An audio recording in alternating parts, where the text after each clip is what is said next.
얘네들 지금 정신없는 애들이에요. 호사가들 말로 의하면 트럼프는 벌써 작심한 게 하나 있어요. 트럼프는 평생을 그거 했던 사람이니까 트럼프의 취임사에 저는 제일 중요하다고 형광펜으로 밑줄을 친 건데 보도를 잘 안 했던 부분이 있어요. 뭐죠? 뭐냐 하면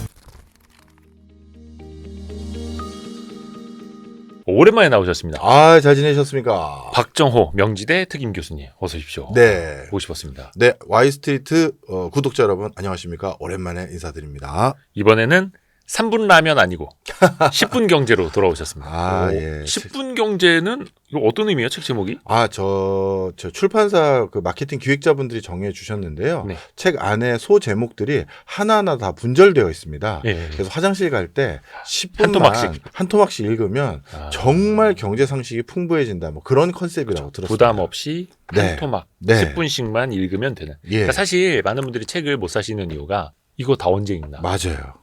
약간 그런 부담감에. 맞습니다. 근데 하루에 딱 10분이면 되는데. 저는 그렇게 생각합니다. 몇 장이라도. 그래서 이번에 작심하고 분절적으로 10분 투자하면 하나는 확실히 배우는 그렇게 글을 썼고요. 생활 속 경제. 네, 운이 좋아서 이 책 원고 중에 하나가 중학교 국어 교과서에 수록이 됐습니다. 이 책 나온 지 얼마 안 됐잖아요. 이게 증보판이에요. 원래 아. 한 10몇 년 전에 여기 맨 앞에 써 있는데 네네네네. 네이버에서 연락이 와서 아. 네이버 메인에 올릴 글을 써달라고 한 적이 있습니다. 그래서 그 네이버 캐스트에 글을 올렸는데 이제 네이버 캐스트가 없어졌나 보더라고요. 예, 그리고 나서 그 원고들을 모은 건데 그때 그리고 더 쓴 거죠. 그 원고만 있는 게 아니라. 근데 그때 그것들을 보고 그 교과서에서 국어 교과서에 수록하고 싶다고. 대박이네요. 감사합니다. 그게 어떤 단락이었어요? 그게 그 비상교육의 일기 자료예요. 아니 그 어떤 내용이 교과서요? 지금 가물가물하네. 하도 많아가지고. 네. 그거는 제가 네. 하나하나 몇 개 또 재밌는 내용만 좀 추려서 10분 경제 내용을 또 여쭤보겠습니다. 고맙습니다. 우선은 네. 그래도 우리 박정훈 교수님 나오셨으니까 네. 트럼프 관세랑 지금 뭐 시장이 막 전 세계 난리잖아요. 난리예요, 막 진짜. 빅테크들이 뭐 하루 이틀 만에 얼마입니까? 1조 달러? 날라가고 막 지금 장난이 아닌데. 예. 일단은 그 상호관세 자체는 어떻게 보셨어요? 이게 저희가 4월 8일 화요일 오후에 찍고 있고 4월 9일 업로드가 될 건데 상호관세는 4월 9일 미국 시간으로부터 발효가 되지 않습니까? 네. 물론 그 전에 또 트럼프가 어떻게 할지는 모르겠습니다만 일단 이 현상 자체는 어떻게 보고 계세요? 저는 발효를 할 거라고 보고요. 그리고 현상 자체는 말도 안 되는 룰이지만 네. 우리들 입장에서는 미국 입장에선 너무 급했구나. 이거라도 해야 되나 보다. 이렇게 생각한 걸로 판단됩니다. 좀 설명을 드리면 급했다고요? 예. 트럼프가 지금 가지고 있는 숙제들이 몇 개 있는데요. 네. 일단 빚을 갚아야 돼요. 그 국가부채, 정부부채. 네. 그것도 단기 국채가 이제 자기 임기 초반에 다 밀려 있거든요. 네. 바이든 때 여기 계신 분들도 다 아시겠습니다만 그때 팬데믹이었잖아요. 네. 그때 재난지원금 나눠주고 방역한다고 엄청난 국채를 발행했는데 그 예. 단기채였어요. 그러니 바이든이 돈을 썼지만 갚아야 될 건 네. 트럼프가 된 거예요. 그러면 이 국채를 이제 갚아야 되는 상황에서 네. 이걸 갚는 대표적인 방법들 중에 뭐가 있느냐 하면 당연히 세수입 확보해서 그걸 갚아야 되잖아요. 네. 그런데 세수입이 대부분 어디에서 징수되는 게 일반적이냐면 두 가지인데요. 하여튼 시기를 먼저 봐야 되는데 시기가 법인세, 소득세 모두 연에 한 번 부과해요. 그런데 국채라는 게 그 시점에 모두 맞춰서 발행된 게 아니잖아요. 네. 중간중간 갚아야 될 돈도 많은 거죠. 그런데 그럼 중간중간 갑자기 돈 들어올 때가 있어야 되는데 네. 제일 좋은 게 미국에 장사로 오겠다는 사람들에게 입장료 받는 거죠. 입장료. 네, 관세. 네. 예, 이거는 백악관 보좌진들이 쓴 표현입니다. 입장료라고. 그래서 이렇게 상시 입장료를 받아서 그걸로 세금을 벌충해야 될 만큼 지금 미국의 부채 부담이 상당히 큰 상황이고요. 네. 그런 과정에서 이런 방법에 대해서 고강도로 수를 쓸 수밖에 없었던 게 첫 번째고요. 그다음 두 번째는 그러면 그 관세 부과를 과거와 같이 중국이나 이렇게 네. 견제하는 국가 대상으로 하지 동맹국까지 넓히는 이유는 뭐냐? 예. 대부분의 국가가 지금 적지 않게 중국의 우회 수출국임이 어느 정도 확인이 됐다라는 게 미국의 주장이에요. 그러다 보니까 이 두 가지 이유로 세금도 많이 확보해야 될 뿐만 아니라 중국을 견제하기 위해서 이런 조치를 취하는 게 지금 트럼프 행보입니다. 진짜 세수를 관세로 확보하려는 목적도 있고 네, 중국을 견제하려는 목적도 있고 네, 또 그걸로 인해서 일자리를 또 미국으로 들여올 수 있다면 더 좋은 거고. 맞습니다. 이거를 이렇게 이해하시면 더 쉽게 이해가 되실 거예요. 이번에 고율의 관세를 부과한 대표적인 나라 중에 캄보디아가 있습니다. 캄보디아의 무역 수지표를 보면 아니 캄보디아가 미국하고 교역을 하면 얼마나 한다고 거기에다 관세를 때립니까? 이렇게 생각하실 수 있잖아요. 근데 그걸 자세히 들여다보면 그게 그렇지가 않아요. 캄보디아가 가장 많이 수출하는 첫 번째 수출국은 당연히 미국입니다. 예. 근데 미국에 뭘 수출하나 봤더니 신발하고 의류예요. 그러면 수입하는 캄보디아가 주로 수입하는 국가는 어딘가 살펴봤더니 1등 수입국이 역시 중국입니다. 그럼 중국에서 뭐 사왔나 봤더니 우리 기자님은 딱 들으면 감 오실 거예요. 중국에서 섬유, 면사 그리고 기계류인데 봉제 기계죠. 감 오시죠? 예. 캄보디아가 우회 수출국으로 활용되는 거예요. 그리고 캄보디아 그가 중국에서 수입하는 품목의 한 5, 6등을 보면 미국 입장에선 더 화가 날 일이 생긴 게 뭐가 있을까요? 중국산 전자 전기 제품들이에요. 그러니까 캄보디아는 네. 중국 제품을 캄보디아에서 만들어서 미국에 수출하는 과정에서 돈을 벌잖아요. 네. 그 돈 번 걸로 우리도 돈 좀 생겼으니 중국 TV 사볼까? 중국 냉장고 사볼까? 이러면서 중국의 부를 늘려주는데 일조하고 있다는 거죠. 어떻게 보면 약간 가공무역일 수도 있고 또 그걸로 벌어서 중국에게 기여할 수도 있는. 그렇죠. 그러면 이런 것들 다 차단해야 되지 않겠느냐가 어떻게 보면 미국 행정 관료들의 생각이자 트럼프의 생각입니다. 약간 그러면 그거랑 맥락이 그런 비슷한 겁니까? 왜 펭귄만 사는 섬이라는 뭐 허드슨앤 맥도날드 그 이름도 저는 제가 이번에 처음 거기도 들어봤는데 이번에 이거 그냥 단순 계산하다가 예. 여기에다가 이거 관세 부과한 건 잘못된 거 아니냐. 그쵸, 펭귄만 그쵸. 사는데. 우스갯소리로 막 나왔었는데. 근데 이거는 그 트럼프의 그 정책 보좌진들의 그냥 뭐라 그럴까요? 사후 약방문인지 실제인지는 모르겠습니다만 뭐라고 돼 있냐면 저는 솔직히 사후 약방문이라고 생각하는데 그냥 말 갖다 붙인 거. 갖다 붙인 거. 예. 뭐라고 했냐면 거기마저도 중국의 우회 수출로로 나중에 선정될 수도 있지 않냐. 그래서 우리는 원천 봉쇄한 거다라고 했지만 저는 그냥 갖다 붙인 거라고 생각하는 게 이번에 트럼프가 방송인답게 우리 그 스티커 작업할 거 들고 판넬. 왔잖아요. 예. 판넬. 판때기라고 하는. 판때기요. 예. 판때기 들고 온 거랑 실제 보고서 내용이 달랐죠. 특히 한국 수치가. 그렇죠. 25, 26. 예. 그 얘기는 얘네들 지금 정신없는 애들이에요. 그런 숫자 하나 틀리면 이거 난리 날 일이거든요. 사기업에선. 그렇죠. 특히 이제 외교 관계. 그럼요. 그래서 나중에 확인해 달라고 했더니 그 문서에 있는 게 맞아요 하고 넘어갔는데 그러니까 얘네 지금 기본 꼴도 못 하고 있는 애들이에요. 근데 나중에 말을 또 바꿨죠. 문서에 있는 26%가 아니라 그냥 25%가 맞아요. 예. 그러니까. 그래서 이게 지금 그 펭귄만 사는 섬도 뭐야 이거 넣은 거야? 하다가 이게 사실 우리가 이렇게 한 거예요. 마이클 과장 일로 와봐. 네가 넣었냐? 이렇게. 약간 그런 거 아닙니까? 맞습니다. 예. 근데 뭔가 체계적으로 하는 거는 아니고 약간 급했다. 급했다. 그리고 급할 수밖에 없는 게 트럼프는 자기 임기가 4년밖에 안 남았는데 이 빚도 갚고 중국을 누르는 게 이 4년 안에 달성할 수 있는 목표가 아니다라고 생각하는 것 같아요. 그게 더 조급증이 있고 몰아붙이는 것 같습니다. 약간 이거 이제 경제의 영역은 아닙니다만 본인은 일하는 걸 좋아하고 일을 더 할 수 있다라고 하면서 약간 삼선 도전 막 이런 거 내비쳐갖고 약간 좀 그것도 하죠. 의아하게 했습니다. 그건 헌법을 고쳐야 되는 거잖아요. 네. 그런데 공화당에서 일단 입법 준비는 했어요. 몇몇 의원들이. 그래서 발의할까 고민 중에 있습니다. 될지 안 될지는 모르겠어요. 거의 그러면 시진핑이랑 똑같은 길을 가는 거잖아요. 근데 이제 미국 국민들을 설득하려고 하는 거죠. 나는 내가 돼야 중국을 누를 수가 있는 거지. 그래서 미국의 패권을 100년 이상 연장할 수 있는 거지. 나는 못해. 이걸 하려고 하는 거 같아요. 근데 그거는 일단 중간 선거 넘어서고 하면서 뭔가 더 구체화될 그렇죠. 수도 있겠네요. 네. 지금으로 봤을 땐 되게 뭔가 이게 말이 되나 싶은데 항상 그런 걸 또 트럼프는 해냈죠. 그게 더 불안하게 더 만들어요. 불안한 거죠. 그리고 미국 워싱턴 DC에 있는 호사가들. 네네. 이 표현이 제일 맞을 것 같아요. 호사가들 말로 의하면 트럼프는 벌써 작심한 게 하나 있어요. 자기 아들들 중에서 또 대통령 만들게. 연이어서는 아니지만 그 누굽니까? 막내 키 큰 2m 넘는 아들. 에런인가요? 뭐 예. 하여튼 뭐 그 누구든 간에 누구라고는 얘기 못 하겠는데 하여튼 그래서 정치 가문화 하려는 것도 생각을 마음을 굳힌 것 같아요. 약간 케네디 가문처럼. 그렇죠. 뭐 사위가 됐든 뭐 딸이 됐든 네. 막내 아들이 됐든. 네. 야, 참. 해서 트럼프 가문을 또 그렇게 위대하게 만들려고 하는. 네. 근데 일단은 이게 또 전 세계적으로 어떤 파장을 가져오느냐. 당장 이 관세, 세율도 문제가 되겠습니다만 미국의 경기 침체 확률이 높아진다고 하지 않습니까? 네.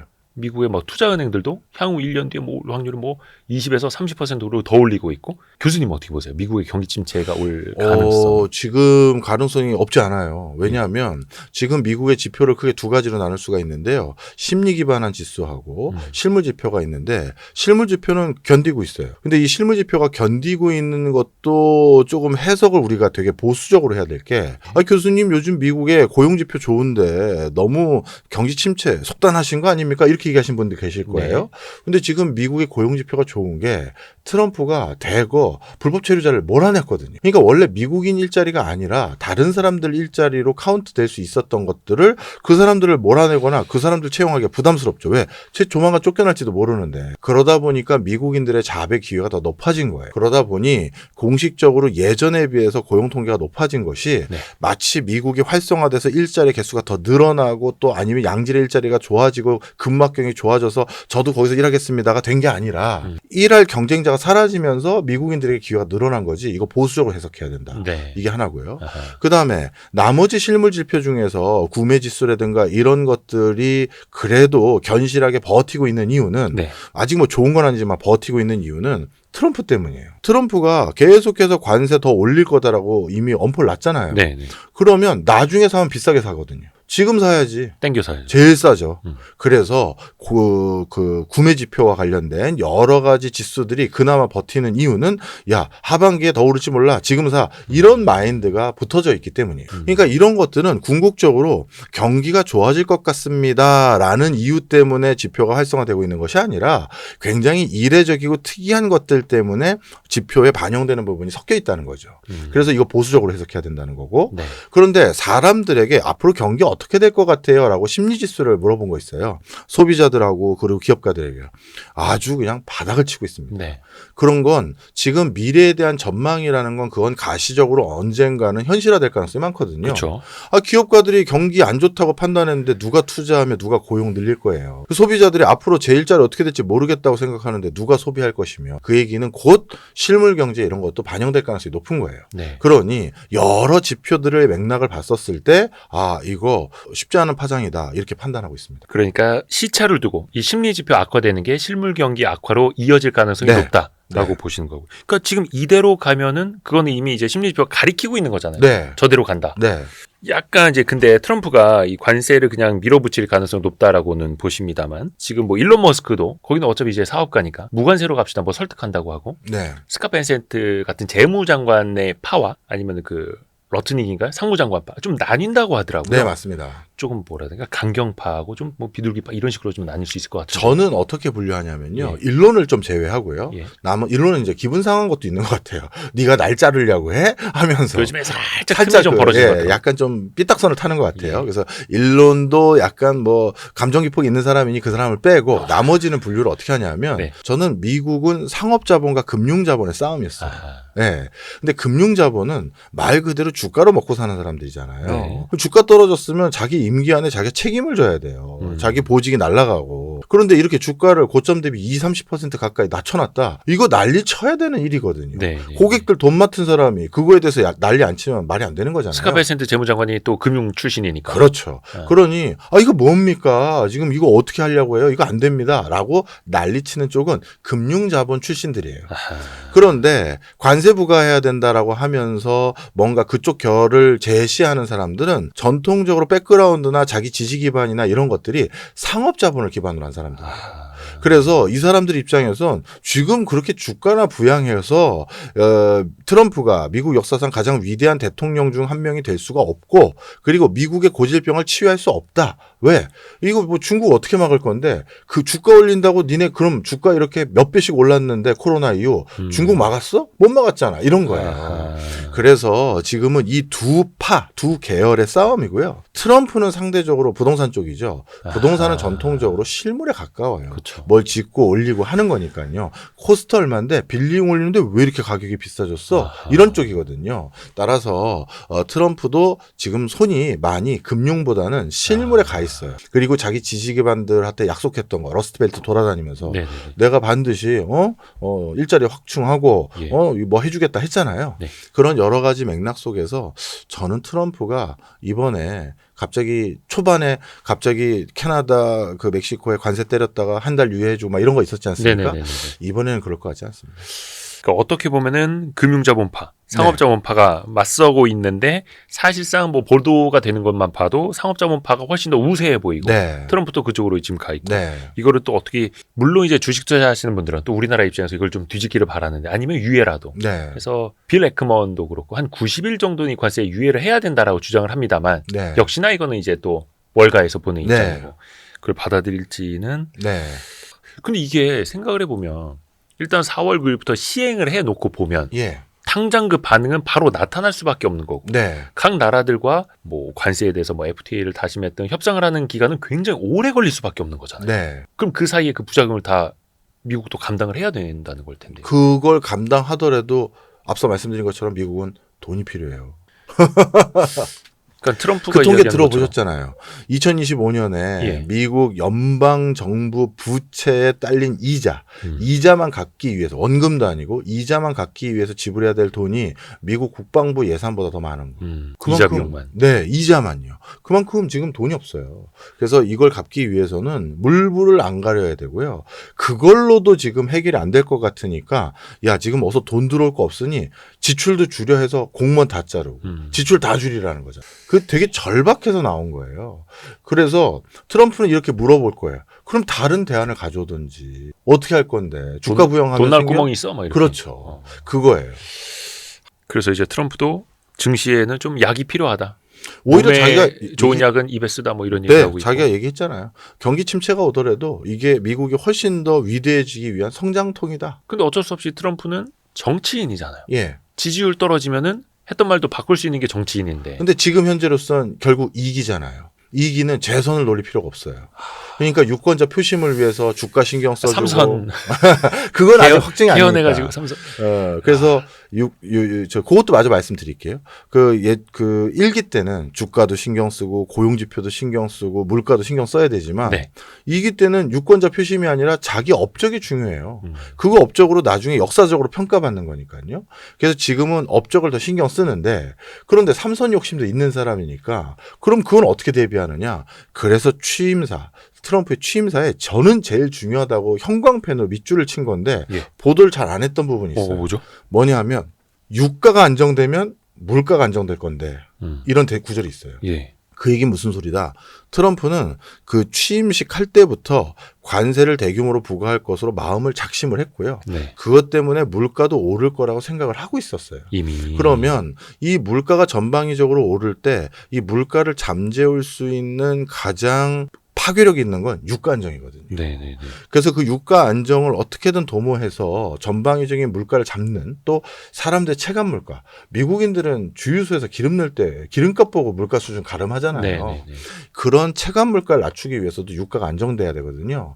그래서 취임식 다음 날부터 최근까지 계속해서 미국 정유사들과 셰일 회사들에게 증산해라. 그렇죠. 풀리 생산하라. 압박하고 있잖아요. 근데 미국 정유사들과 셰일 회사들이 그게 바로 증산한다고 되는 게 아니에요. 6개월이나 이상 걸립니다. 그쵸. 빨리 해라 했잖아요. 그래서 진짜 유가가 원유가 풀리 생산돼서 유가가 어느 정도 안정텀에 들면 트럼프는 할 말이 생기는 거예요. 관세 올린다고 해서 물가 다 엄청 오른다고 하더니 봤지? 이 소리 하고 싶은 거예요. 그럼 그 힘빨로 다른 것도 있지만 일단 그 힘빨로 나밖에 없어. 나 한 번 더 하고 싶어도 할지도 모르죠. 그러니까 어떻게 보면은 물가가 상승할 수밖에 없는 요인, 또 물가를 떨어뜨릴 수 있는 요인이 같이 가는 건데 네. 이거는 내가 할 수 있다. 네. 물가 떨어뜨리는 건 내가 할 수 있어. 실제로 최근에 WTI 가격도 배럴당 $60 하회하기도 했었고 그렇죠. 59달러대까지 가기도 왜냐하면 했었고. 미국이 작심한 걸 알고 세계 유가 흐름이 선반영되기 시작했어요. 그렇죠. 유가가 계속 떨어져요. 물론 이거는 경기 침체에 대한 우려 때문에 같이 맞물려 있는데 그렇다면 트럼프 입장에선 유가 하락 속도가 더 빨라지니 이거 봐. 난 외국에서 입장료만 받았지 국내 유가를 비롯한 여러 물가 지표는 생각보다 안 올랐잖아. 이 소리 하려고 마음을 먹고 있는 것 같아요. 근데 트럼프 입장에서는 경기 침체까지도 감수하고서라도 네. 완수해야 할 목표가 있다. 네. 이렇게 봐야 하는 거고요. 무서운데. 그러니까 장기적으로 보면 또 미국 내 일자리를 늘릴 수도 있는 건데 그거는 또 시간이 엄청나게 오래 걸리는 일이고 다른 나라 정부가 거기에 또 호응을 해줄지 네. 다른 나라 기업들이 들고 들어올지는 또 봐야 하는 일이고. 근데 이제 기업들은 생산성이 떨어질 수밖에 없잖아요. 관세 때문에. 부품도 원재료도 비싸게 사와야 되는 거고 또 예를 들어서 미국에다가 공장을 생산하면 뭐 애플 같은 경우에도 생산 단가 뭐 10배 올라갈 거다 막 이런 분석도 나오고 있고 그러면 기업들의 경쟁력이 떨어지면 이것도 장기적으로 안 좋은 일이잖아요. 결국은. 저는 거기에 대해서 좀 다른 해석을 가지고 있습니다. 예. 뭐냐면요. 트럼프와 일론 머스크 그리고 트럼프 일가족들이 요즘 최근 가장 빈번히 교류하고 있는 회사들 모두 다 하이테크 분야예요. 빅테크 기업들. 네. 뭐 일론은 아예 공동정부의 수반이 된 거고요. 자, 그래서 무엇을 얘기하고 싶은 거냐면 그리고 얼마 전에 손정희 회장이 미국 내에 AI 산업단지 조성한다고 1조 달러 이상 투자한다고 했었죠. 네. 자, 정리를 해드리면 트럼프가 생각하는 궁극적인 모습은 일자리의 절대적인 숫자를 무조건 늘리는 것이 아닌 것 같아 보여요. 미국의 산업구조 개편이 고도화되는 것도 같이 도모하려고 하는 겁니다. 즉 공장 현장에서 러스트벨트에서 어느 시점인지는 모르겠지만 이제 사람이 아니라 로봇이 일할 수밖에 없어. AI가 일할 수밖에 없어. 로봇택시가 도로에 걸어다니고 돌아다닐 수밖에 없어를 인정한 것 같아요. 그래서 그거를 인정하면서 그걸 먼저 스무드하게 미국에 안착시키기 위한 첫 번째 조치로 미국 내에 있는 불법 체류자들을 다 몰아내는 걸 먼저 하려는 것 같습니다. 지금은 미국 내에 많은 사람들이 아메리칸 드림을 꿈꾸면서 중남미 지역에서 넘어왔잖아요. 네. 그런데 난 택시 운전을 하던 버거를 굽던 아니면 포장지 포장을 하던 그걸로 미국에서 월급 받으면서 나도 언젠가 영주권 받고 잔디밭 있는 앞마당 집 구매할 거야. 그 꿈으로 왔는데 예. 그런 일들을 전부 로봇이 한다? 이 사람들은 폭도로 바뀌는 거예요. 서비스업이라든지 단순 반복 업무들. 그렇죠. 그런 사람들은 폭도로 바뀌는 거예요. 일자리가 없으면. 그렇죠. 근데 그런 사람들 그냥 추방해버리고. 그래서 그 전에 그런 세상이 돌아오기 전에 빨리 내보내자는 거죠.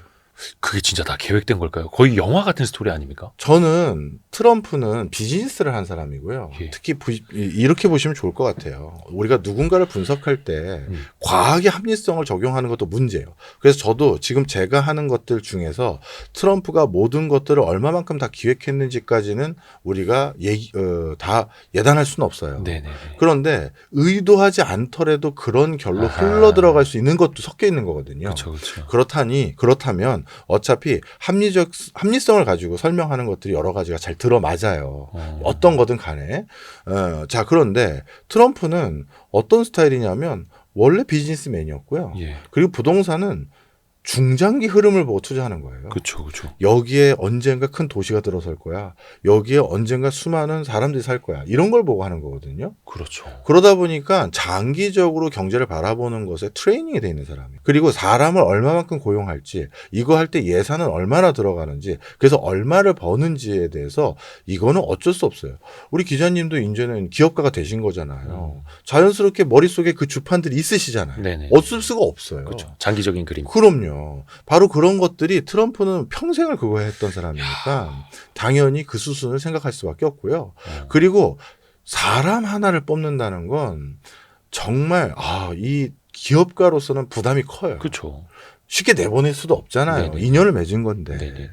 그런데 트럼프는 그런 것들을 익히 계속 해왔던 사람이고 트럼프 그룹인데 그렇다면 야 이거 앞으로 그러면 우리가 고용시장에서 사람 뽑기가 쉬워지는 거야 어려워지는 거야 누구 때문에 쉬워지는 거야 누구 때문에 어려워지는 거야 공장 현장에서는 지금 누가 일하는 거야 이거 만약에 로봇이 일을 하면 단가가 빌딩 올리는데 얼마 싸지는 거야 다 주판 튕기는 거죠. 안 튕길 리가 없어요. 어떻게 보면 당장 뭔가 미국의 제조업 일자리 막 이런 거를 되게 많이 이야기하는 것처럼 보이지만 장기적으로 봤을 때는 진짜 큰 그림까지 바탕에 있다. 그렇죠. 이게 우리한테 당장 관세, 막 물가 이렇게 보이는데 더 멀리까지 봐야 네. 된다는 이야기. 너무 재밌습니다. 근데 약간 이게 또 고민이 드는 지점이에요. 그러면 우리는 어떻게 해야 될까? 네. 이제 물론 뭐 6월 3일 대선일도 이제 확정이 됐습니다만 차기 대통령이 또 잘 해야 하겠습니다만 일단 현대차 그룹은 31조 원 투자한다고 했고 28년도까지. 몇 개의 카드들은 나오고 있잖아요. 뭐 산업부에서도 미국산 LNG를 조금 더 많이 사서 쓴다라는 거, 뭐 이런 계획도 있고. 우리 입장에서는 그러면 어떻게 대응하는 게 좋을까요? 일단 관세를 피하는 게 제일 중요합니다. 결론적으로. 예, 관세는 갑자기 돈의 흐름을 바꾸게 하고 밸류체인을 변화시켜요. 네. 그러다 보니까 불똥이 어떻게 튈지 몰라요. 그리고 관세는 지금 당장 지불해야 될 코스트에 가까워요. 예. 그런데 관세가 아니고 저희 관세를 빼주시면 물건 사드릴게요. 거기다 투자할게요. 그리고 거기에다가 뭐 할게요 하는 건 지금 당장이 아니거든요. 2년이 걸릴지 3년이 걸릴지 5년이 걸릴지 몰라요. 그렇죠. 특히 대표적으로 트럼프 1기 때 중국도 그 판단을 했어요. 지금 관세 두들겨 맞으면 이제 우리 중국산 물건 안 사고 인도산 살 수 있어. 야, 관세부터 피하고 보자 해서 트럼프한테 딜을 들어간 게 관세를 빼줘요. 여기 관세 심합니다. 우리한테. 대신 곡물 살게요. 했잖아요. 그렇죠. 농산물 많이 사줄게. 네. 근데 그러면 지금 와서 그 농산물 관세 부과했을 때 기대했던 금액만큼 샀느냐?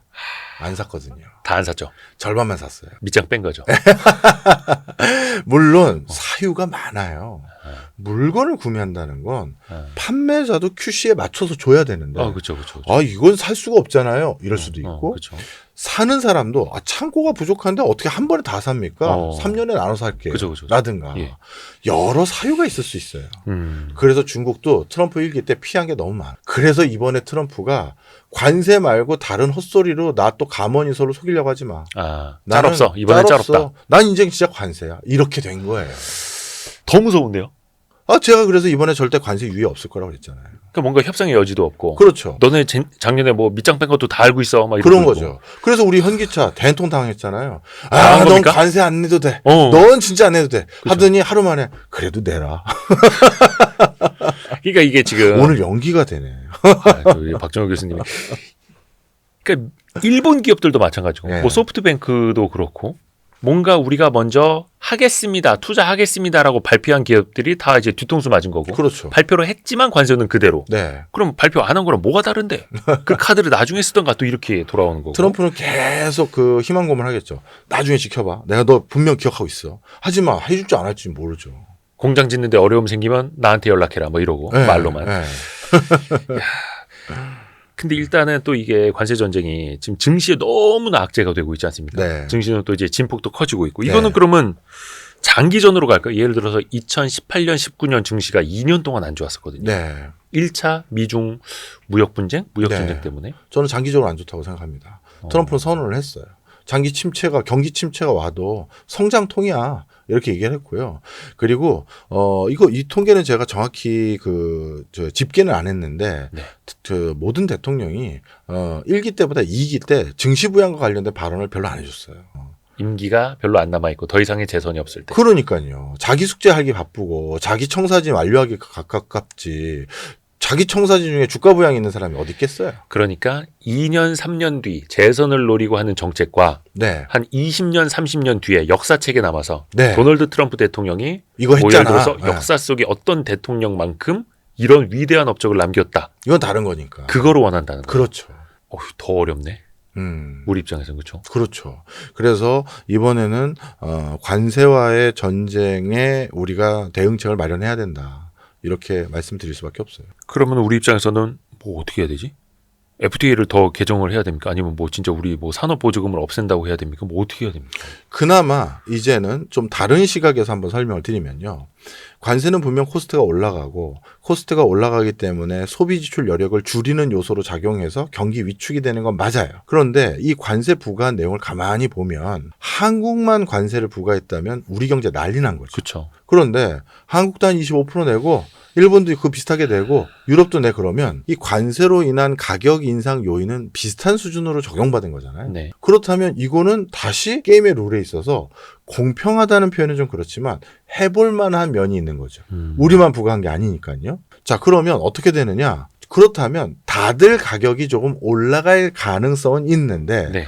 한국차 비싸졌네? 뭐야? 일본 차도 비싸졌어? 독일도 그러네? 이렇게 됐었을 땐 그럼 그 타이밍에 한국 차를 더 사게 만들거나 미국에서 한국 차는 좀 페이버를 주게끔 만드는 일을 하는 게 좋은 건데 그런 차원에서 지금 현대차 그룹은 굉장히 잘하고 있다. 어차피 다 독일 차든 일본 차든 25%니까 이런 식으로. 네.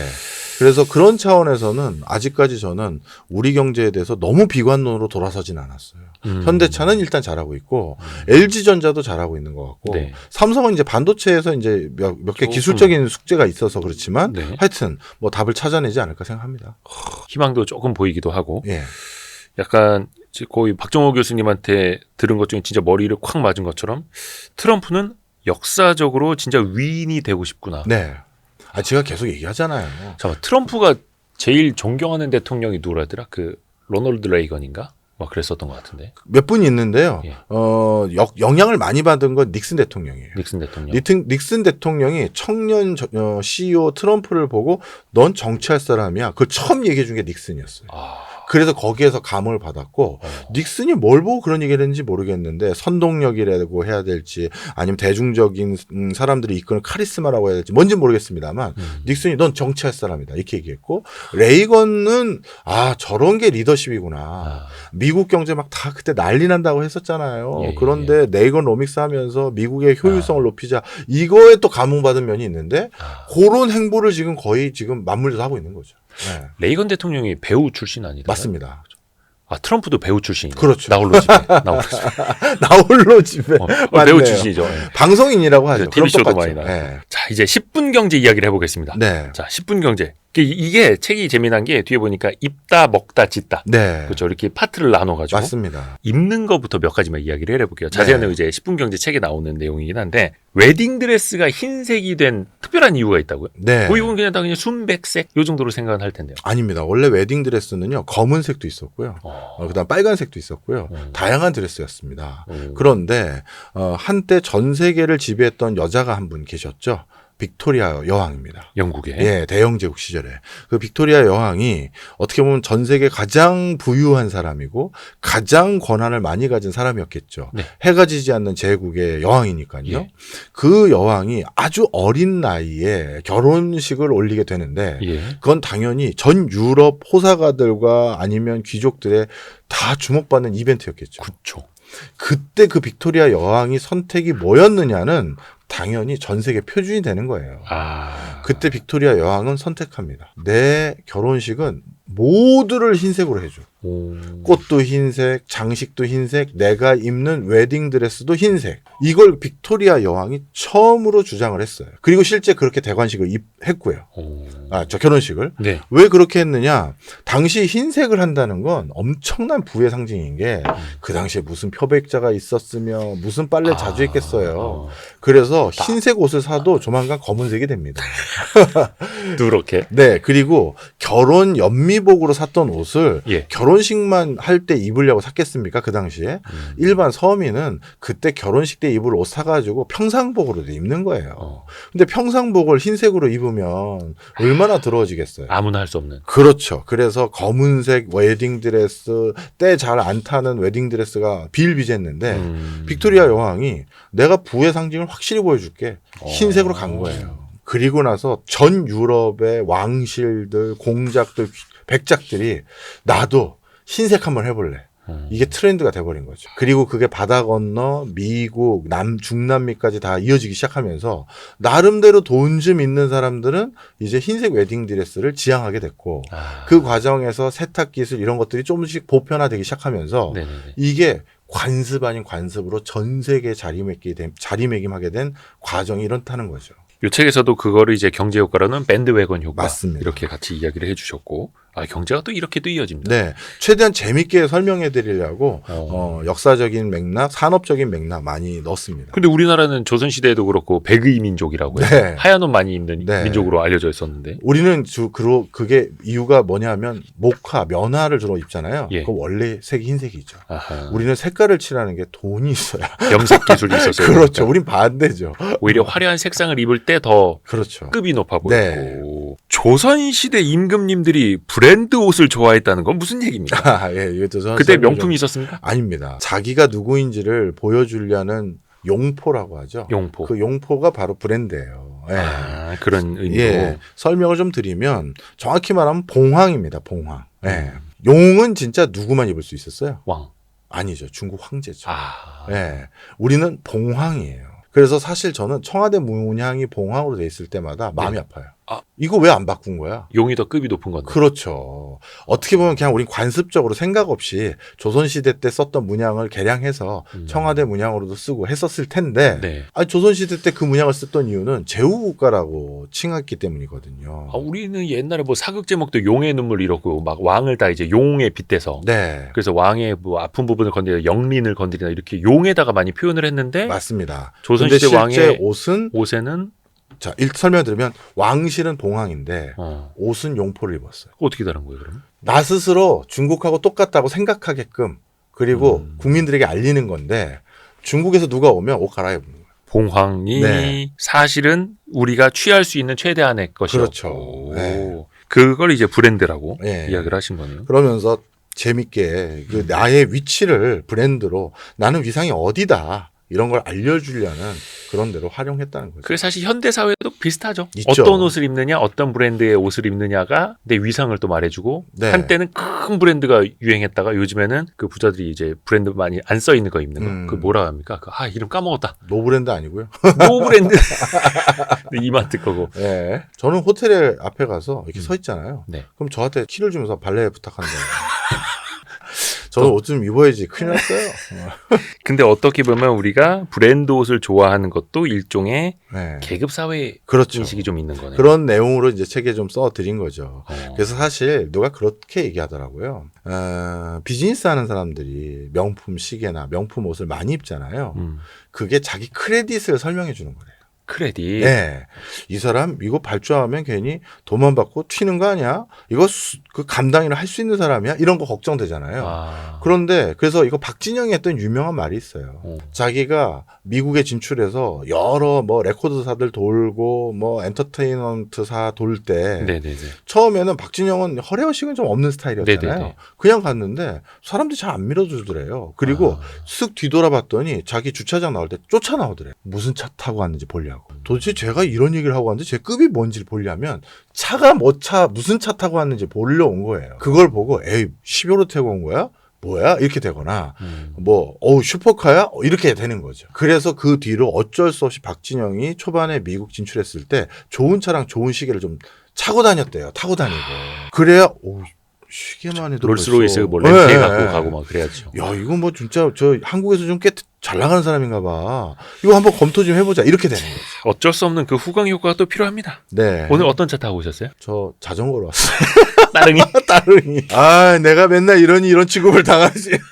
아까 그 단어 생각났습니다. 뭐예요? 올드머니룩. 브랜드가 안 써 있는. 예. 그 진짜 부자들은 이해했습니다. 이제 브랜드가 안 써 있는 네. 올드머니룩을 입는다. 오늘 브랜드가 없는데요? 예. 비싼 겁니까? 싼 겁니다.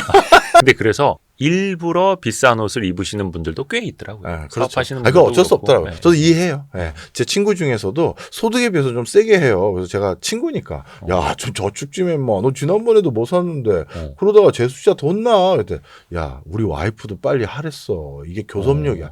이해가 되더라고요. 사업가들은. 네. 또 그 주식 투자하시는 분들은 그런 거 있어요. 그 기업 탐방 다니면서 네. 막 이렇게 기업 이야기도 듣고 하시는 분들 많잖아요. 너무 좋은 차 타고 가면 안 된다고. 수입자 슈퍼카나 네. 진짜 하이엔드급 차량을 타고 가면은 네. 우리 회사 지분을 너무 많이 살 것 같다. 오히려 대주주를 위협할 수도 있을 것 같아. 몇 %씩 사갖고 막 공시할 정도 사면 부담이 되니까 그렇죠. 적당히 그랜저 제네시스 정도 타고 가는 게 좋다. 이런 이야기들 하시더라고요. 네. 그리고, 그랜저 제네시스 좋은 차인데. 아니 뭐 BMW 한 5 시리즈 정도 이 네. 정도까지. 또 하나 재밌는 게 네. 몇 주만 지나면 할인하는 옷 가격 어떻게 정하는 걸까? 예. 이게 항상 초반에 좀 뽕튀기가 있죠, 옷 가격은. 네, 그렇죠. 예, 몇 가지 방법론들을 이제 알려드린 건데요. 네. 뭐 시장 침투형인지, 시장 침투형이라는 건 우리 브랜드와 우리 옷을 더 많이 알려주기 위해서 그 챕터가 교과서에 수록된대요. 그래요? 네, 지금 생각하니까. 수요와 가격 탄력성. 네, 맞아요. 그래서 뭐 그런 것들 정리해서 이제 넣었는데 말 그대로 옷 가격도 여러 가지 그런 요인들이 많이 작용된다라는 거고요. 하여튼 가격 결정의 비밀들을 좀 적어놔요. 그렇죠. 근데 옷 가격은 처음에 약간 부풀리고 세일하고 네. 그래야 또 사람들이 세일하네 이러면서 또 사는 거고요. 그 이유들 중에 재고 관리 때문도 있어요. 음. 안 털면 결국 버리거든요. 그렇죠. 그럼 차라리 원가만 확보되더라도 무조건 털어야 되니까 무조건 할인이 들어갈 수밖에 없습니다. 또 아울렛으로 보내고 예. 2차 아울렛으로도 가고 예. 3차 아울렛으로도 가고. 그래서 저는 예전에 대학교 때 잠깐 백화점에서 아르바이트를 한 적이 있거든요. 예. 방학 때. 다시는 백화점에서 옷을 안 삽니다. 그렇죠. 그 가격 어떻게 변하는지를 보고. 알죠. 분명히 어제까지만 해도 매장에 있을 때 10만 원에 팔았는데 그 다음날 앞에 매대로 오니까 한 20% 할인하고 그 다음에는 에스컬레이터 옆으로 가요. 그럼 거의 한 30-40% 쌓여지는 거예요. 예. 불과 며칠 차이 안 나는데. 그래서 저는 정가로는 절대 안 삽니다. 옷을. 먹다의 영역을 한번 보겠습니다. 우리 10분 경제 이야기를 하고 있고 환타를 만들게 한 원인 제공자가 히틀러라고요? 예. 히틀러 때문에 환타가 탄생. 설명을 이것도 드리면 2차 세계대전 전까지만 하더라도 미국의 콜라를 미국 바깥에서 가장 많이 수요했던 나라는 독일이었습니다. 근데 미국이 참전하면서 이게 적성 국가와 경제 교류를 할 수는 없잖아요. 그래서 콜라 수출도 근절합니다. 네. 그랬는데 히틀러가 전방의 장병들을 위문하러 돌아다녔는데 네. 거기에는 이제 우리로 따지면 학도병이겠죠. 네. 중학교, 고등학교 학생들도 나중에 참전을 시켰잖아요. 아, 제군 정말 수고가 많네. 뭐가 이렇게 필요한 게 뭔가 했더니 네. 학생이잖아요. 콜라 먹고 싶어요. 그렇죠. 어렸을 때 학교에서 친구들하고 공차고 그다음 마셨던 콜라 생각이 납니다. 한 거예요. 어떻게 해요, 그럼? 그래서 이거 도저히 안 되겠다 해서 히틀러가 어쩔 수 없이 독일 엔지니어를 부릅니다. 그 당시 그 콜라 지사장 했던 사람 불러요. 그 사람이 뭐래도 알겠지 해서 그냥 원액 받아다가 판 사람을 부른 거예요. 네. 야, 콜라 원액 구할 수 없어? 아, 이게 쉽지가 않습니다. 미국에서 주질 않아요. 그럼 근처 영세 중립국인 스위스나 이런 데서라도 좀 가져와 봐. 그것도 쉬운 게 아닙니다. 전쟁통에. 그럼 네가 콜라 같은 걸 개발해. 시킨 거예요. 근데 그때가 또 어떨 때입니까? 개발 못 해가면 그죠. 거의 그냥 그렇죠. 목숨 걸어야죠. 그래서 이 사람이 뭘 했느냐 하면 유장이라고 불러요. 예. 우유를 치즈로 만드는 과정에서 누런 물이 뜨는데 그 누런 물을 유장이라고 하는데 이게 버리는 물건이었거든요. 네네네. 근데 그 당시는 전시다 보니까 먹거리가 전부 군비로 조달되다 보니 남는 게 이런 거밖에 없는 거예요. 그래서 그 유장에다가 과일향 섞을 수 있는 것들 몇 개가 주어졌고 그래서 이걸 막 가공하고 뭘 해서 탄산까지 넣어봤더니 특히 과일향을 넣었더니 상큼한 맛이 나면서 콜라 느낌 비슷한 게 좀 나더래요. 이거 괜찮은데? 하고 히틀러한테 직접 가져간 게 아니라 그 밑에 보좌진한테 가져갔죠. 당신 콜라 개발했어? 아, 콜라 같은 건 아닌데, 콜라는 아닌데요. 비슷한 걸 한번 만들었습니다. 하고 딱 드렸더니 이분이 그걸 마시더니 뭐라고 했느냐? 환타지카다라고 한 거예요. 아, 웃지 마세요. 진짜 역사책에 나오는 진짜입니까? 거야. 예. 그게 환타예요? 아, 그래서 환타예요. 그래서 환타를 만든 게 독일이고 정확히 말하면 직접적인 업무 지시는 히틀러가 내린 거죠. 그리고 나서 어떻게 됐느냐? 전쟁이 끝났잖아요. 네. 독일인들이 콜라를 안 먹고 환타를 더 좋아하는 거예요. 아, 거기 또 입맛에 이제 길들여졌습니다. 그렇죠. 그리고 콜라 마시긴 또 좀 돈이 좀 많이 들었을 것도 있고. 그리고 자기 적성 국가였는데. 그렇죠. 그래서 어떻게 했다? 콜라 회사가 환타를 인수했어요. 아, 나중에. 예. 그래서 환타는 지금 코카콜라 겁니다. 그렇죠. 코카콜라가 M&A 또 많이 했죠. 그렇죠.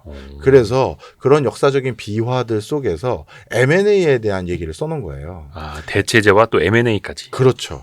대체제를 관리하는 기업들. 우리가 투자할 때는 어떤 기업에 투자해야 되냐면 독과점 기업에 투자해야 되거든요. 버핏처럼. 예. 그럼 독과점 기업이 되는 방법들 중에 하나는 코카콜라. 계속 독과점 기업이잖아요. 네. 경쟁자를 다 사버리는 거예요. 거의 펩시만 못 사고. 네. 환타? 야, 얘네 많이 컸네. 사.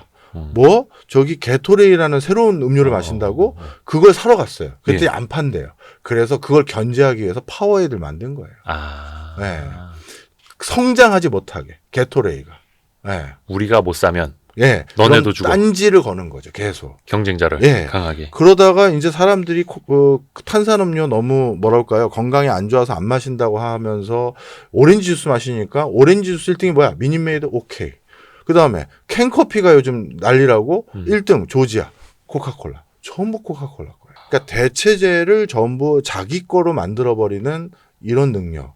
이런 회사들이 바로 워렌 버핏이 좋아하는 회사고 독과점적인 지위 속에서 시장에서 독주하는 회사가 되는 거죠. 제품뿐만 아니라 경영 방식으로. 그렇죠.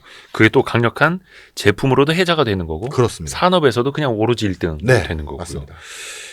재밌다. 또 하나가 여기 188페이지에 있는데 한국인이 매운 음식을 좋아하게 된 이유가 따로 있다고요. 아, 예. 원래는 우리나라에 그 고추장, 고춧가루도 되게 늦게 들어왔다 하더라고요. 맞습니다. 신라시대 김장을 보면 백김치예요. 고추장, 고춧가루는 사실 임진왜란을 네. 전후로 해서 들어온 게 여러 가지 학설이거든요. 그때 이제 고춧가루가 이제 우리가 사용하게 된 대표적인 식자재가 된 거고요. 네. 그때부터 이제 우리 식단에 이제 매운 음식이 올라가게 된 이유, 그다음에 그게 어떻게 우리의 주류로 자리 잡았는지 되는지 이런 것들에 대해서 쭉 기술해 놓은 챕터입니다. 너무 다 얘기하면 또 안 사요. 이 제 친구 출판사에서 무조건 팔아야 돼요. 아니 근데 이렇게 얘기로 듣는 게 참 재밌어요. 맞긴 해요. 네. 근데 이렇게 책을 읽다 보면은 박정훈 교수님 또 방송 많이 하시니까 약간 네. 음성 지원되는 느낌. 고맙습니다. 이렇게 배에다 손을 올리고 농구공 이렇게 끼고 설명해 주신 느낌이 납니다. 예, 고맙습니다. 참 이게 독과점 얘기했을 때도 그 이 비싼 이야기가 될 수도 있을 텐데 이게 병뚜껑을 아무나 못 만든다면서요? 예. 회사 차린다고 병뚜껑 만들 수 있는 게 아니라고. 예. 우리나라 주세법상 병뚜껑은 아무나 못 만들도록 법으로 정해져 있습니다. 이것도 설명을 좀 드릴게요. 마침 오늘 관세 얘기했으니까 관세랑도 그 관련이 큰 건데요. 우리나라도 이제 중화학공업 육성이라든가 국가 인프라를 조성하는데 돈이 필요합니다. 네. 돈을 어디서 구할 데가 없는 거예요. 세금 올리면 괜히 경제 위축만 시키니. 그래서 생각을 딱 해봤더니 당시 위정자들이 밀주가 너무 성행하는 거예요.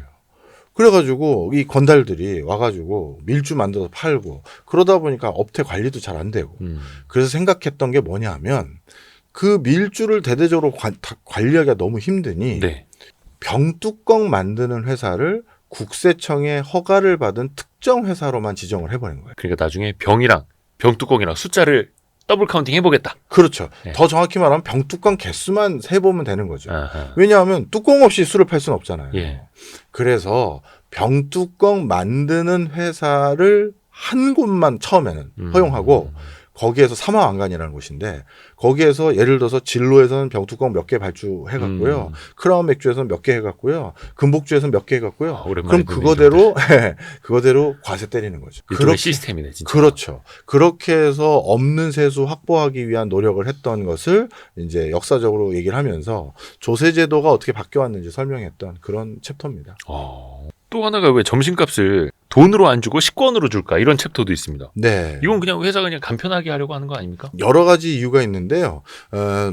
회사가 특정 목적으로 그 돈을 쓰도록 유도하기 위함입니다. 설명을 좀 드리면 우리가 복지 지출을 모두 현금으로 주면 좋을 거 아니에요. 내가 쓰고 싶은데 다 쓰니까.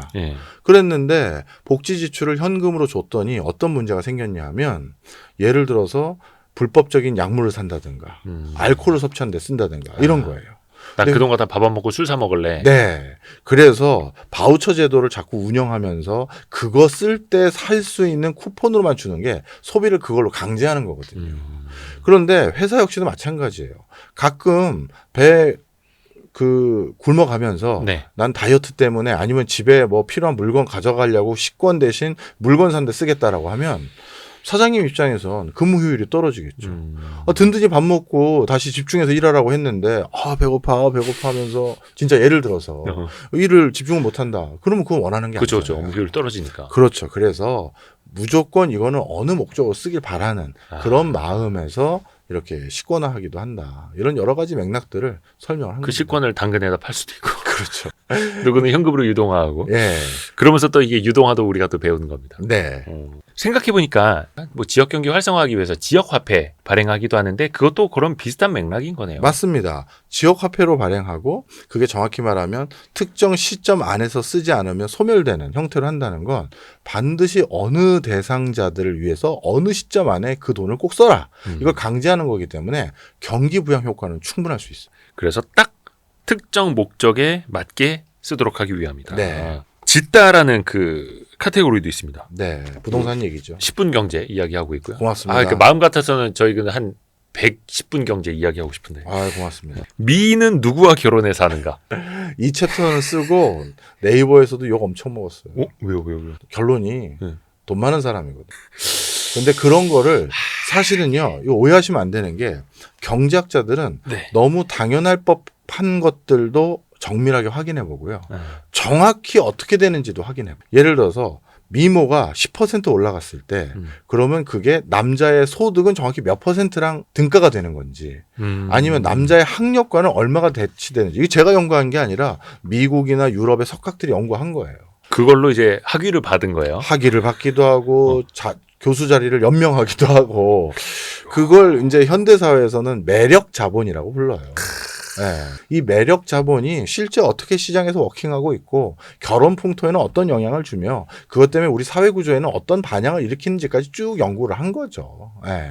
약간 불편하실 수는 있겠네요. 그러니까 외모도 돈이다. 맞아요. 외모도 경쟁력이다. 정답입니다. 그래서 경제학이라는 게 불편과 싸우는 학문이에요. 네.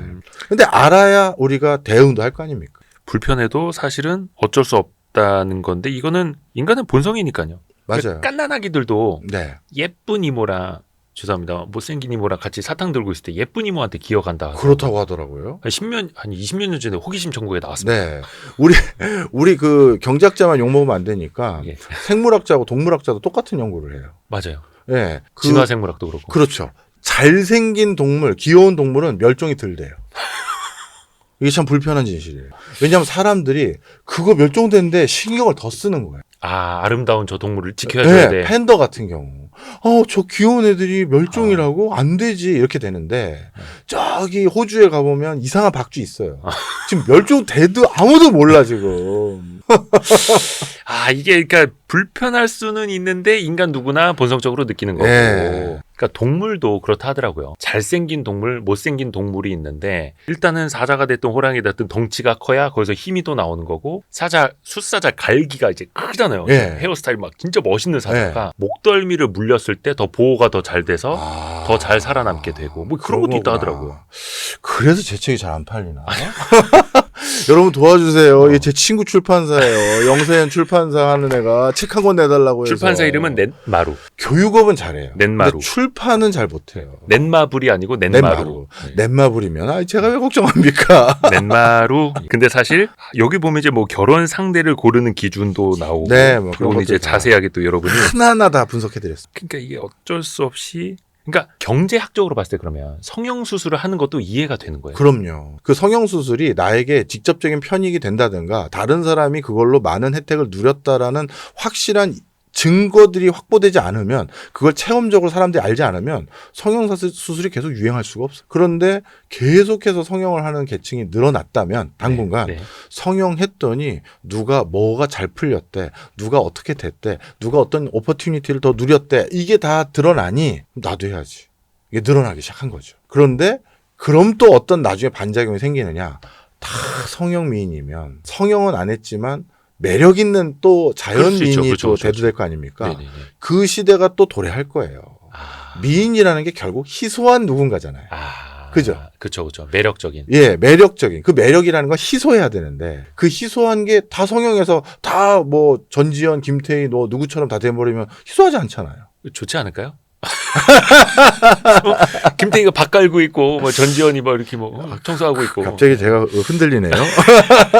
근데 일단은 희소성. 그러니까 네. 모두가 쌍꺼풀 가진 눈이 있을 때 쌍꺼풀 없는 눈이 오히려 더 예뻐 네. 보이는. 그래서 요즘 예. 우리 A급 영화 배우가 보면 예. 쌍꺼풀 없는 사람 많아요. 맞아요. 그죠? 네. 매력인 거죠. 매력. 그러니까 특히 이제 방송가에서 찾는 것도 어떻게 보면 매력적인 캐릭터. 맞아요. 매력적인 캐릭터가 딱 되는 거고. 또 하나 재밌는 게 412페이지에 나오는데 다수결의 결과. 이게 사실 우리가 민주주의의 표상이기도 하고 우리가 네. 또 지향해야 될 바로 배우기도 하는데 다수결의 결과가 내 마음에 안 드는 이유가 있다고요. 네, 마음에도 안 들고 다수결의 결과가 항상 옳은 게 아니에요. 예를 들어서 한번 설명드려 보겠습니다. 네. 우리 당론이라는 거 있죠? 정치권에서. 네. 그게 바로 그거예요.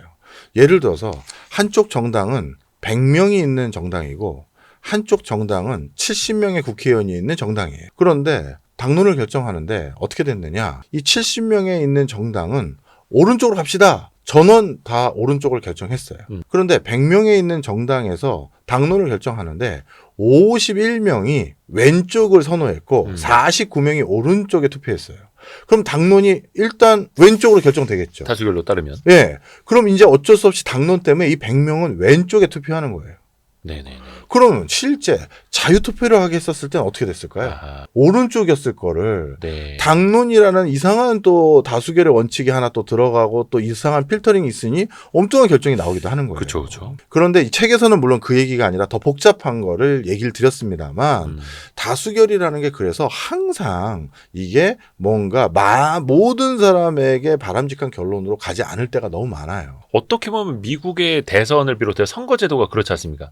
그러니까 지난 대선 때도 전체 표수로는 힐러리가 그렇죠. 많았었는데 네. 트럼프가 대의원 더 많이 차지해서 이겼던 거잖아요. 네. 그것도 미국만의 독특한 어떤 제도 때문인데요. 미국이 그 제도를 뒀던 이유도 어쩔 수가 없어요. 미국은 연방정부예요. 연방국가고 유나이티드죠. 네. 원래는 다 다른 나라여도 되는데 텍사스 공화국처럼. 그런데 우리 한 나라로 있어보자 했으니 어쩔 수 없이 그 주는 하나의 국가 같은 어떤 역할이 잠정적으로 있는 거예요. 내부에서는. 그러면 주에서 우리는 우리 국가에 한 목소리를 내야지가 있는 거죠. 그래서 우리 내부에 선거인단 투표를 했는데 한 명이라도 많으면 몰표를 주자. 이게 바로 그 예전의 다수결의 원칙과 역사적 맥락들이 남아있다 보니까 그런 맥락들이 지금 선거 제도에 투영이 되다 보니 이게 뭐 진짜 다수결도 아니고 이건 뭐야? 이런 독특한 형국으로 가버린 거죠. 근데 뭐가 효율적이다 아니다라고 이야기하기엔 또 뭐하고 그 그렇죠. 나라가 또 선택한 제도니까. 맞습니다. 그래서 그래서 연방제도에서. 예, 제가 효율적이라고 표현 안 하고 원하지 않는 결과가 많이 나올 때가 있다. 이런 얘기를 표현을 해놓은 이유가 그런 데 있는 거죠. 근데 또 결국에는 따라야 하는 게 또 어쩔 수 없는 거고요. 그리고 또 하나가 저 이거 참 궁금했던 건데 왜 우리는 동네 선거에 관심이 없을까? 그러니까 어떻게 보면 이제 자치제도도 많이 되어 있고 우리 지역에 또 가장 많이 영향을 미칠 수 있는 지역 선거이긴 한데 대선 이런 거 정말 전 국민이 관심을 갖죠. 근데 지자체 선거 이런 거 별로 관심이 없어요. 네. 시장이 누군지도 잘 몰라요. 다 맞아요. 충주시장만 알고. 네. 몇 가지가 있습니다. 네. 첫 번째로는 선거가 우리가 여러 개 있잖아요. 네. 그런데 그 선거 결과 하나하나에 모두 다 내가 누구를 뽑을지 결정하기 위해서 신경을 썼을 때 그 신경을 쓴 거에 비해서 내가 얻을 수 있는 편익이 너무 작아요. 왜냐하면 나 말고도 수많은 사람들이 투표를 결정한 건데 내 영향력이 얼마나 있겠어? 그리고 그 사람이 설사 나 한 사람 때문에 한 명 때문에 선거 결과가 달라지는 경우도 있잖아요. 근데 그게 나 때문인 줄 알고 나만을 위해서 신경 써주겠어? 이런 생각이 있는 거죠. 그래서 휴리스틱이라고 하는데 대충 결정하는 게 어떤 의미에서 효율적이기도 해요. 그게 국가적인 거는 나에게도 큰 영향이 있고 관심사이기도 하고 하니까 뉴스에도 많이 나오고. 예, 그래서 그건 신경을 쓰지만 우리 시의회라든가 구의회 이런 거 뽑을 때는 그냥 정당 보고 내 지지하는 정당과 똑같은 사람 뽑고 하잖아요. 면밀하게 안 볼 때도 많거든요. 그게 대충 결정하는 게 나에게 더 큰 이득이 된다라는 면들이 많다라는 게 하나 있고요. 그다음 또 한 가지는 국가는 바꾸기가 어려워요. 그렇죠, 그렇죠. 근데 동네는 바꿀 수 있어요. 이사 가면 끝. 예, 그래서 발로 뛰는 투표라고 합니다. 우리 동네 이상한 사람들을 계속 뽑아가지고 우리 충주시가 이상해졌네? 그럼 청주로 가자. 이렇게 되는 거죠. 예. 그래서 국가를 바꾸는 건 쉽지 않지만 동네는 바꿀 수 있어서 그래서 관심도가 덜한 그런 거를 뭐 몇 가지 경제적으로 풀어내는 게 이 책 어딘가 다 있어요. 어떻게 보면 이것도 비슷한 뜻일 수도 있을 텐데 미국 같은 경우에는 지역 신문, 지역 일간지, 네. 지역 방송이 굉장히 크고 예. 힘이 세잖아요. 네. 많은 사람들이 보고. 근데 우리나라는 지역 신문이라면 잘도 모르고 네. 지역 방송보다는 그래도 이제 중앙 방송을 좀 보시려고 하고. 네. 이거는 뭐 그냥 규모의 차이일까요? 아닙니다. 미국 같은 경우는 지역마다 산업 생태계가 달라요. 그 지역을 벗어나서 뭘 하기 쉽지가 않죠. 특색이 완전 달라요. 네, 나는 일리노이에서 대대손손 옥수수밭 일구는 농부 집안이고 나도 농부를 하는데 네네네. 갑자기 뉴욕으로 이사 간다? 내가 금융을? 이렇게 되는 거예요. 그래서 완전히 특색이 다른 그런 기능들이 많은 거죠. 그래서 서부 쪽에는 IT, 그다음에 문화 콘텐츠, 저 남부 쪽에서는 우주 항공 뭐 이런 거, 동부 쪽에서는 의학, 그 금융 이렇게 거점 기능들이 상이 많이 다르다 보니까 미국이 의외로 다른 주로 넘어가서 사는 비율이 약해요. 그래서 미국인들이 해외여행을 잘 안 가고 여행 갈 때 다른 주. 다른 주를 가보잖아요. 원체 땅덩어리가 크니까. 그러니까요. 그게 지역별로 특색이 다르니. 그렇죠. 근데 우리나라는 물론 약간 뭐 조선업은 어느 지역에, 뭐 화학은 어느 지역에, 뭐 약간 이런 거는 좀 있기는 합니다만 큰 틀에서 많이 다르지는 않고. 그렇죠. 그렇게 많이 다를 곳이 별로 없죠. 방금 말씀 주신 게 가장 극단적인 사례예요. 조선은 어차피 불경에 있어야 되고 하니까. 근데 뭐 자동차만 하더라도 부천에도 자동차 공장이 있는데. 그렇죠, 그렇죠. 예. 그러면 울산까지 갈 필요 없는 거죠. 그다음에 구미에만 전기전자 공장이 있나요? 평택하고 저기 파주에도 있는데. 그럼 거기 꼭 있을 필요 없는 거죠. 그러면 약간 우리나라도 뭐 지역 분과나 뭐 지방자치 좀 강화 아니면 지역 경제도 막 요즘에 공동화되고 있어서 살려야 된다라고 이야기하는데 아예 그냥 특색을 완전히 좀 달리 해놓는 것도 좀 도움이 될까요? 중요한 얘기 해주셨습니다. 진짜 우리가 지역을 살리는 대표적인 방법을 서울 같은 비스무리한 거 지방에 어설프게 만들어주면 지역 균형되겠지. 절대 그렇지 않아요. 서울 같은 거를 지방에 만들어서 지역 균형 발전을 실현할 거면 서울보다 더 좋은 걸 만들어줘야 돼요. 그래야 서울에 있는 인프라 네트워크 다 놔두고 야 거기가 집이 훨씬 좋아. 거기가 훨씬 삐까뻔쩍해 라고 해서 갈 거 아니에요. 네. 그래서 서울과 같은 유사한 걸 만들어서 지방 활성화를 할 거면 서울보다 더 좋은 걸 해야 돼요. 이건 돈이 엄청 들겠죠. 네. 그러니 그다음 차선책은 다른 걸 만들어줘야 돼요. 다른 사람들의 가치관은 다 다르거든요.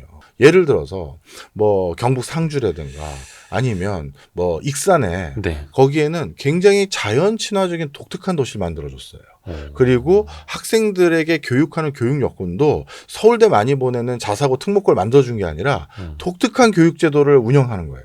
그래서 거긴 방과 후에 학생들 승마하고 그다음에 골프하고 예. 그다음에 뭐 예를 들어서 국궁이라고 해서 이런 거 해보고 실제 상주에 방과 후 수업이 승마가 있어요. 아니 근데 부모님 입장에서는 야 방과 후에 저 국궁이야 그거 어디다 써먹어 막 이럴 거 아니야. 그런데 부모님들 중에선 꼭 학교만 안 따지는 사람도 있잖아요. 아하. 그러니까 다른 가치관을 온전히 실현해 줄 수 있는 곳을 만들자는 거예요. 그래서 그런 곳에 또 전혀 다른 산업 생태계 이런 것들을 해줬을 때 글로 우리는 니네랑 다른 가치관을 지향하는 곳이야. 너랑 나랑 비교하지 마. 이렇게 되는 거잖아요. 가치관이 다른 사람들. 그렇죠. 근데 가치관을 다 하나로 몰아붙이니 반포 사는 사람도 어떻게든 돈 벌어서 압구정 입상하려고 하는 거고 개포 사는 사람도 대치 사는 사람도 조금 더 모아서 난 반포 가야겠다고 하는 거고 이게 정상인 사회냐고요. 직장인들에게 꿈이 뭐냐 물어보면 내 집 장만이요. 꿈이 집은 있는데 더 좋은 집 가는 거예요. 이건 끝이 아니잖아요. 없죠. 끝이 없죠. 끝이 없어요. 제 얘기하는 줄 알았습니다. 근데 어떻게 보면 우리나라는 가치관도 획일화되어 있고 네. 거기에 맞지 않으면 뭔가 저 사람 나는 자연인이다 나올라나 이렇게 되는 거고. 그렇죠. 근데 그 다른 가치관에 맞게 다른 것을 만들어야 한다. 맞습니다. 대표적으로 전 세계에서 지역균형 발전의 대표적인 성공 사례가 있어요. 네. 프랑스의 코트 다주이르라는 지방인데요. 예, 예. 거기에 만들어 놓은 게 유럽의 실리콘밸리라고 불리우는 소피아 앙테폴리스라는 걸 만들어 놨어요. 근데 그게 되게 웃겨요. 처음에 프랑스에서 가장 본인들에게 낙후된 지방인 동남부에 있는 네. 코트 다주이르, 우리로 따지면 땅끝 해남마을 같은 곳이에요. 예. 농촌 말고 여기 뭐 있겠어 하는 그런 데를 육성을 해보려고 지역 균형 발전 때문에 예. 파리 중심으로 자꾸 발달하니까. 네네네. 그래서 거기 조사를 해봤더니 아무 산업 여건이 없어요. 그래서 어쩔 수 없다. 관광단지로 지정하고 거기 앞에 그 지중해 있으니까 요트 체험하고 뒤에 와이너리 있으니까 와인 체험하고 이런 걸로 관광으로 육성해요. 했는데 네. 글로벌 탑티어의 기업들인 뭐 예를 들어서 필립스라든가 그다음에 노키아라든가 이런 데서 자꾸 입주 전화가 들어오는 거예요. 거기 우리 회사 연구소 혹시 입주할 부지 있습니까? 부지 조성 있다고 하는데. 왜요? 그래서 처음에는 담당 직원이 막 끊었대요. 장난전 줄. 네. 그리고 여긴 관광단지라고요 하면서 뚜뚜 했는데 네. 나중에 거기 높은 사람들이 이상하다. 예. 걔네들도 바보가 아닌데 왜 전화하는지 다시 전화를 해봐. 네. 그래서 텍사스 인스트루먼트부터 이런 엄청난 회사들이 자꾸 얘기를 하니까 했더니 본인들이 찾았던 연구단지가 그런 곳이었대.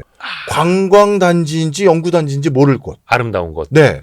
왜냐하면 세계 탑티어의 엔지니어들을 뽑았어요. 넌 여기에서 박혀가지고 15년 중장기 프로젝트로 이거 개발해야 돼. 1, 2년 동안 잠깐 소프트웨어 개발하고 그런 게 아니라 너는 원천 기술을 확보하는 그런 연구를 하는 거야. 도시에 있을 필요 없어. 그렇죠. 그러니까 외진 곳에서 뭐 그냥 쭉 가는 거야. 이렇게 해야 되는데 그리고 그렇게 격리시켜야 되는 게 괜히 도심지 있으면 딴 생각 나잖아요. 또 이직하고 싶고. 그래서 한적하고 풍광 좋고 그리고 유유자적하게 상상하고 공상할 수 있는 그런 데를 찾았는데 그걸 만들어 놨는데 연구소 입주를 못하게 해놓은 거예요. 그래서 뒤늦게 프랑스 정부가 이걸 확인하고 거기를 첨단 산업단지를 겸할 수 있도록 법을 바꿨어. 그래서 지금은 거기가 소피아 앙티폴리스라고 나중에 인터넷 쳐보세요. 유럽의 실리콘밸리예요. 그러니까 우리나라도 보면 간혹 이제 제주도에 본사나 지사를 두는 이제 회사들 있지 않습니까? 네. 거기서도 근무하라고? 네. 비슷한 거네요. 우리는 실패했죠.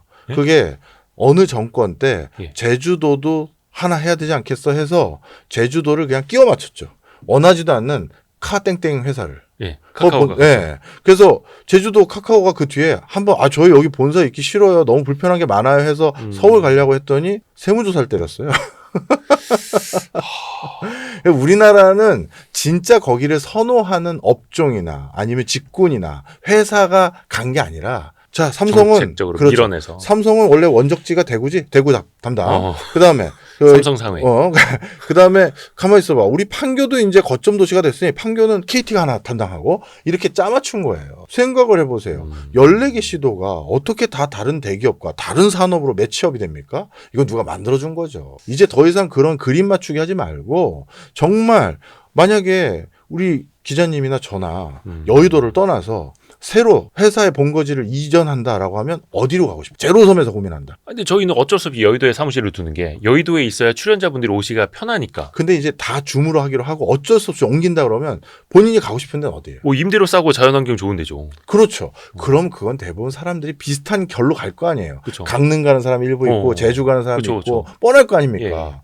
그럼 거기에 몰리는 게 자연의 이치인 거지. 어떻게 14개 시도를 다 대기업을 엠빵을 시키냐고요. 이제 그런 거 하지 말라는 거죠. 약간 근데 또 말씀드리고 나니까 그것 좀 걸리네. 그 내려가면은 자녀 교육은 어떻게 하고 나만 주말 부부 돼야 되는 거 아닌가. 그래서 제주도는 국제학교가 성행하는 거예요. 전문직으로서 아니면 프리랜서로. 좋은 일자리가 생기면 네. 교육도 좋아질 수 있고. 아니면 정주하기가 좋으니 연예인들 같은 경우는 항시 방송국 옆에 있을 필요 없잖아요. 예. 드라마 시작할 때만 하면 되니까. 연예인들 제주도에 많이 살죠. 그렇죠. 그런데 제주도에 살 수 있는 게 국제학교가 많잖아요. 그러니 야 살만하네 이렇게 되는 거예요.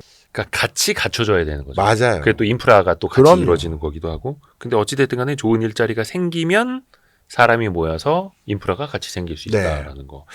아, 그러게 우리나라 너무 이제 또 천편일률적으로 되어 있어가지고. 예를 들어서 그 뭐 지자체 프로젝트 컨설팅도 많이 하세요? 네, 많이 연구 합니다. 제일 많이 하는 게 그겁니다. 근데 관광 같은 것도 사실은 다 비슷하잖아요. 무슨 축제, 무슨 뭐 유행하는 요즘 탈 것, 네. 막 이런 것들. 그래서 연예인 행사. 이 부분도 제가 지자체 공무원분들하고 항상 싸움을 하는 부분인데요. 예. 지자체 공무원들이 저한테 들이미는 건 우리 군에서는 이런 게 전통적으로 자랑거리였고 우리 전통성이 있는 거다를 들이밀어요. 근데 그 중에는 정말 글로벌한 이슈가 되지 못할 것들, 국내에서도 이슈가 못 될 것들이 많은 동네도 있을 거 아니겠습니까? 네네네. 그러면 저는 다른 걸 하십시오라고 얘기를 하는데 거기에서 이제 수긍이 안 되는 거예요. 아, 우리는 전통적으로 사과인데, 우리는 배인데, 우리는 딸기인데. 이런 그렇죠. 식으로. 그리고 우리는 춘향전인데 우리는 뭔데 이거예요. 자, 그런데 이렇게 생각해 보세요. 지금 영화제 그럼 1등 어디입니까? 부산이요? 예. 예. 원래 부산이 영화제였어요? 아니죠. 우리 충무로였어요. 아, 제가 뭘 얘기하는지 감오시죠?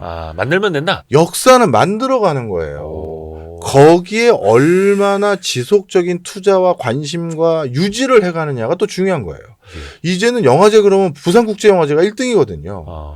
예전에는 영화인들조차도 부산이 영화가 무슨 관계가 있다고 거기서 영화제를 하며 예. 왜 영화진흥공사를 비롯해서 영상물 제작 심의위원회를 왜 다 글로 보냈느냐. 충무로가 우리 본거지다. 우리는 영화 콘텐츠 글로 보내면 안 된다 했는데 지금은 아시아 최대 영화 축제 중에 하나가 돼버렸어요. 그렇죠. 그러니까 이게 우리가 그렇게 우기면 안 돼요. 이 책에서도 제가 적어놨는데 예. 에펠탑을 프랑스 파리 시민들이 아, 처음에 건립한다고 했을 때 다 데모하고 난리도 아니었어요. 흉물이라고. 철골 구조물을 올리겠다고 우리 파리에 이렇게 미학적으로 완벽한 곳에다가 난리도 아니었어요. 근데 지금은 어떻게 됐다? 프랑스를 대표하는 건축물이었잖아요. 그렇죠. 그래서 우리 이게 사람의 선입견이에요. 예. 늘 익숙하고 늘 있었던 것에 대해서 강점을 둬요. 부가가치를 주고. 예. 새로운 거 하려고 하고 바꾸려고 하면 겁나죠.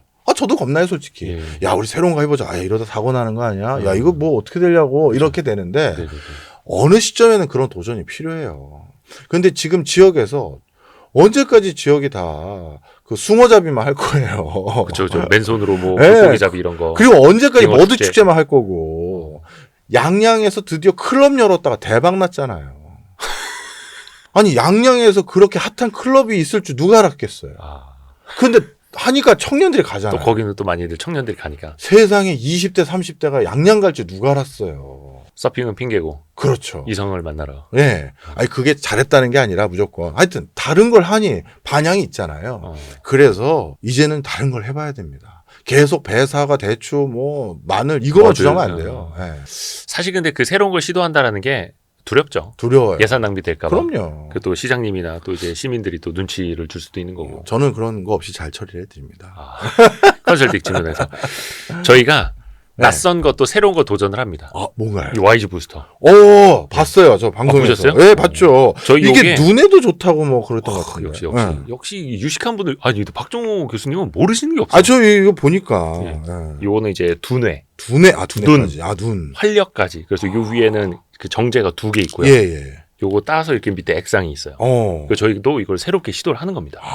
전 잘 될 거라고 봅니다. 한 상자 저한테 주시면 예. 저희 여의도 맨션 앞에 놓고 3일분 방송할게요. 진짜? 딱 껍데기만. 한 상자만 드리겠습니까 네. 저희가? 껍데기만 줘도 돼요. 여의도 맨션. 네. 네, 박정호 교수의 여의도 맨션. 이런 건 도와야지. 오늘 왜 이러십니까? 새로운 걸 하는데. 그럼 저희도 10분 경제. 제가 10분 동안 10분 동안 이거 들고 그런 있겠습니다. 의미는 아니야. 고맙습니다. 하여튼. 네. 상큼하게. 비타민 있는지. 그렇죠. 상큼하네요. 밑에는 비타민 B, 아르기닌 네. 많이 들어있습니다. 그래서 새로운 걸 또 시도를 해야 된다. 네, 그렇죠. 맞습니다. 진짜 많이 배웠습니다. 왜 이러십니까? 그래서 부담 없이 샤넬, 라면, 아파트가 들려주는 이야기. 네. 10분 경제. 네.